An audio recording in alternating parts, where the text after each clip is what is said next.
Hi everybody, I'm going to be giving you a real short lesson today on stuff you really should already know before you got here, but we're jumping to chapter 3 for this second part of our unit, and they start out with a picture from the Mars rover Spirit. Spirit and Opportunity were launched in 2003. Spirit was the first one to land on Mars that successfully. We tried before that. It got stuck in a sand trap and couldn't do much traveling around, and they finally lost contact with it in 2011. Opportunity kept going and going and going. It was like the Energizer Bunny, but it got in a really bad dust storm, and they finally, that was in June of 2018, they finally said goodbye to Opportunity in February 2019. Of course, we do still have a rover up there, the Curiosity rover.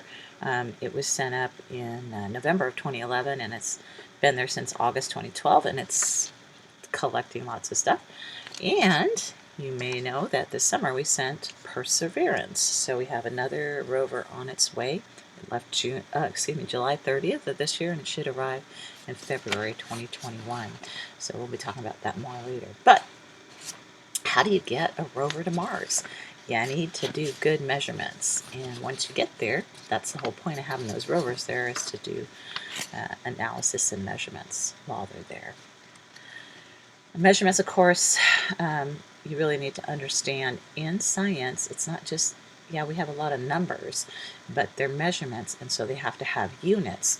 If I said to you 25, it really means nothing until I tell you 25 meters.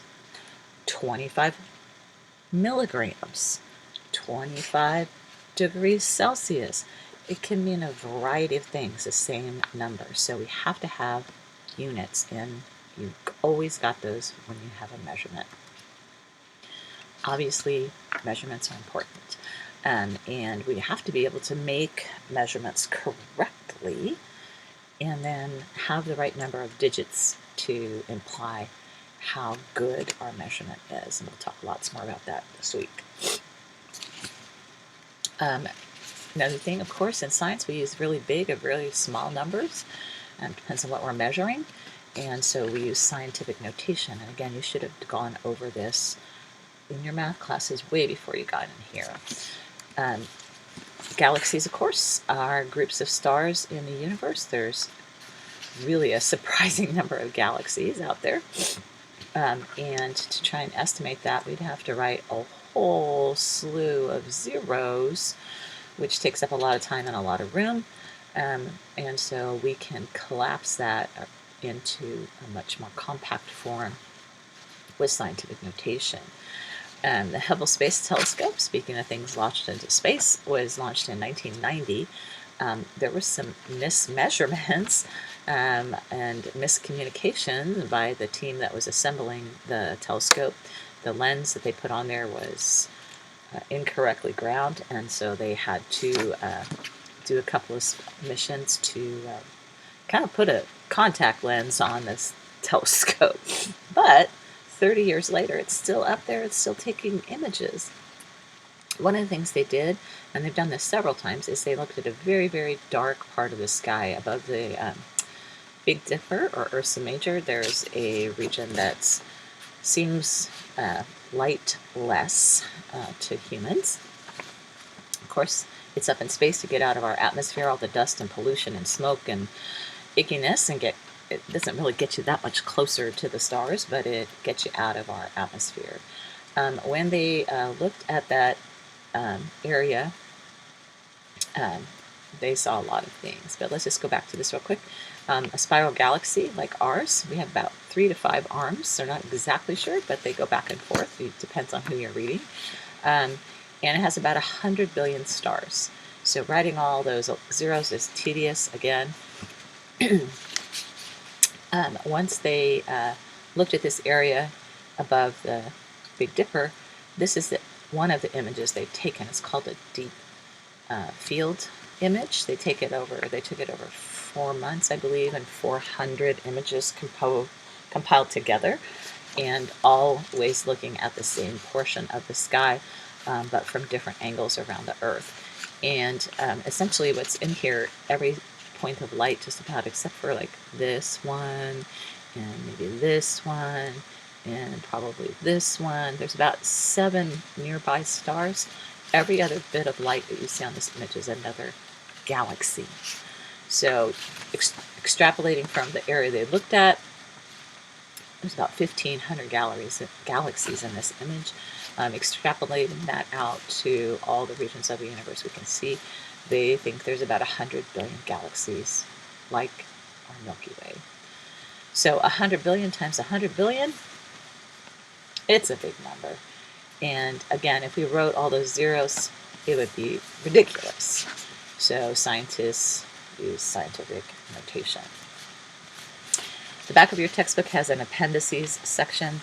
The green edges on the pages tell you you're in the appendices, which is plural for appendixes.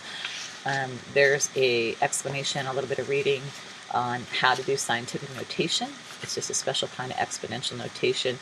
Because we use base 10 for our number system, scientific notation uses base 10 as well. This number is going to become very familiar to you over the course of our class.